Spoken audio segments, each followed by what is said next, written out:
respect de votre temps de parole. Pour le groupe démocrate, la parole est à Delphine Lingelmann. Merci, Monsieur le Président. Monsieur le Ministre, Messieurs les officiers généraux, Madame la Directrice générale. La LPM initiale avait pour objectif de remettre des moyens et d'organiser une trajectoire pour réparer les armées. Ces engagements ont été respectés. Aujourd'hui, le groupe démocrate soutient pleinement votre volonté de continuer à renforcer les moyens alloués à la défense nationale au regard des menaces que nous subissons. Un des moyens d'y parvenir réside dans l'interopérabilité entre nos forces armées et avec les forces armées alliées, OTAN et Union européenne principalement. L'interopérabilité recouvre trois principaux volets. Tout d'abord, il y a le volet humain, c'est-à-dire la capacité pour les militaires français de pouvoir parler et écrire avec leurs homologues alliés en anglais notamment.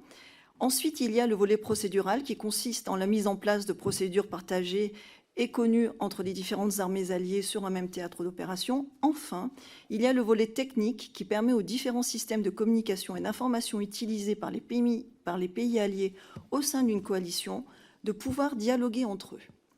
À ce titre, il est important pour la France d'être présente au bon niveau dans les instances internationales afin que les normes retenues ne pénalisent pas la BITD française et européenne face à celle très puissante des États-Unis.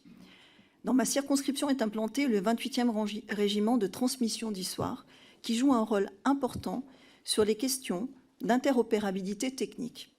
Les transmetteurs constituent en effet des éléments clés sur les théâtres d'opération en matière de transmission de données. Au regard de la situation géopolitique actuelle, il est devenu indispensable d'optimiser l'interopérabilité des systèmes d'information et de communication interarmées et surtout interalliés.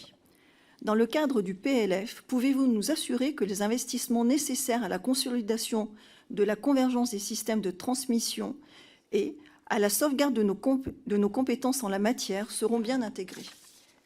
Par ailleurs, le 20 juillet dernier, devant notre commission, le général Schill appelait à une prise de position franco-allemande forte pour atteindre l'objectif d'interopérabilité entre les armées dans l'OTAN et l'Europe. En ce sens, je pense que l'Institut franco-allemand de recherche de Saint-Louis a un rôle à jouer pour renforcer le caractère interopérable de nos armées.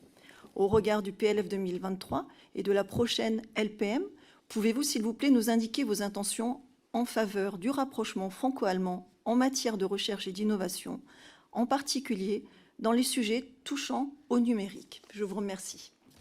Sur ce point-là. Sur... Madame la députée, sur la compétence des transmissions, pour le coup, les efforts vont être faits et vont continuer pour l'année 2023, avec, pour le point précis que vous avez évoqué, une somme de 2,4 millions d'euros qui sera affectée à ce sujet. Vous pourrez rassurer vos transmetteurs locaux.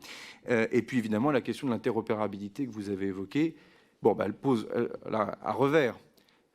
Faire des choses avec nos amis et voisins allemands participe à cette interopérabilité. Puis on n'en parle pas assez, mais c'est quand même aussi tout le cadre de la coopération au sein de l'OTAN. Enfin, l'OTAN est une alliance militaire, l'UE est une alliance politique et plus. Mais enfin, la réalité, c'est que le cadre de l'Alliance Atlantique nous permet aussi de définir cette interopérabilité, où je rappelle que beaucoup de militaires français sont présents à haut niveau pour travailler justement sur la prospective, et notamment, mon général,